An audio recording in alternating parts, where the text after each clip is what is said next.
David walked around the perimeter of the building.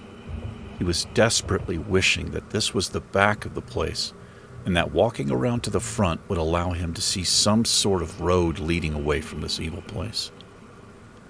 The size of it was incredible, and he found himself in awe despite of being repulsed.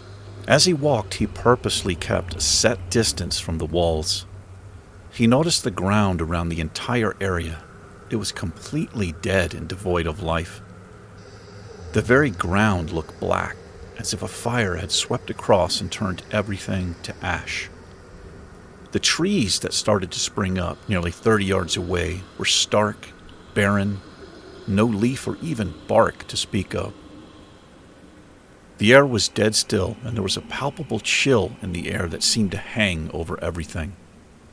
Finally, he rounded the second corner and stopped dead in his tracks.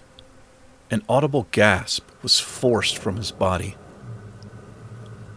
What he saw in front of him was a graveyard. Massive. Pale headstones stretched for as far as he could see. Among some of the stones, he saw crosses, angels, demons. There were low buildings, mausoleums, God knew what else. He stood in complete silence and let his eyes take in what his mind could not process. What in the hell? Why was this here? How could this not be marked on any map he had ever seen or studied before coming out here? This wasn't a small, forgotten family plot from 100 years back.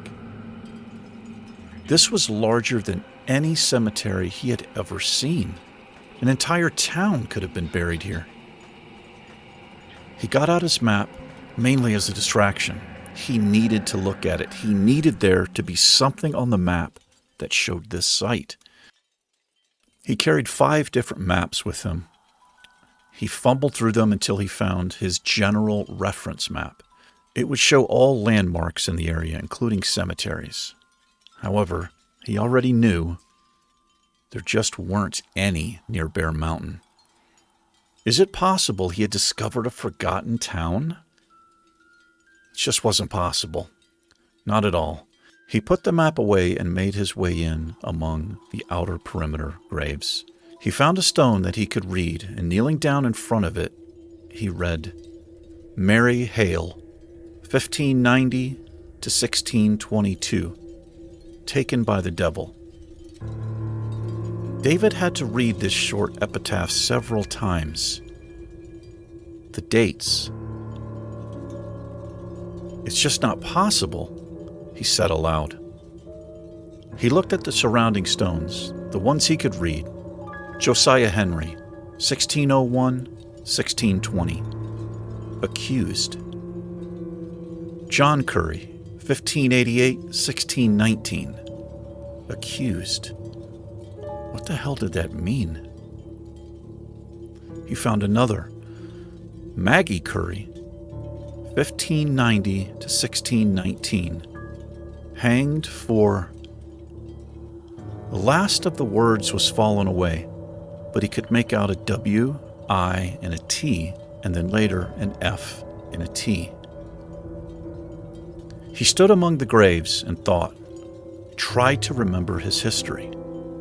Connecticut wasn't settled until the early 1630s. He was almost positive. There had been earlier people who sailed along the Connecticut River, but those early settlements would have been along the coast, over 100 miles away from this part of the state. These were English names he was reading, settler names. His mind raced with confusion and fear. His heart was pounding. He looked up and out over the endless rows of graves. The sun behind him was blotted out mostly by the mass of the building, and it cast a dark shadow over much of what he could see. But he made out a giant cross attached to some large building far, far into the cemetery where the sun was just able to reach. He stood for a moment, still pondering the dates. He looked behind him at the enormous black monstrosity that dominated the entire area and decided to head towards the cross. He needed to find a road, and surely there must be some remnants of one. As he started off towards the cross, heading due west, a chill ran up his spine. It made him physically shudder. He had the intense feeling that he was being watched. It was so intense, in fact, that he turned back and faced the building, and only then could he just make out a set of giant doors on what surely must have been the front of the building. He peered into the darkness and looked onto the rest of the massive front wall. Windows everywhere, tall windows, black as night, looked back at him. It was mesmerizing and terrifying.